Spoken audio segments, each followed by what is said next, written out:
এখন প্রায় সব দিকে বৃষ্টি হচ্ছে। সন্ধেবেলা বাড়িতে বসে থাকতে থাকতে ভাবলাম যে সন্ধেটায় কি করা যায়। অমনি কিছু খেতে ইচ্ছা করলো। আমি ভাইয়ের হাতে কটা টাকা গুঁজে দিয়ে বললাম, যা বাজার থেকে কিছু কিনে নিয়ে আয়।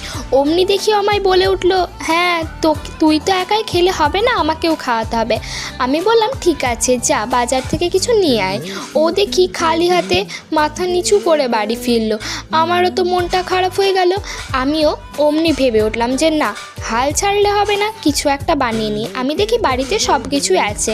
আমি তাড়াতাড়ি করে পাশের দোকান থেকে একটা পাউরুটির প্যাকেট কিনে এলাম। তারপরে আমি বাড়িতে বানিয়ে ফেললাম এই অসাধারণ পাউরুটির চপ। আমি যেখানে 5 টাকায় একটা পাউরুটির চপ পেতাম, সেখানে আমি 10 টাকায় কতগুলো পাউরুটির চপ পেয়ে গেলাম। এইভাবে তোমরাও বাড়িতে বসে না থেকে সন্ধেবেলায় এরকম স্ন্যাক্স ট্রাই করতে পারো। খেতে কিন্তু দুর্দান্ত হয়েছিল।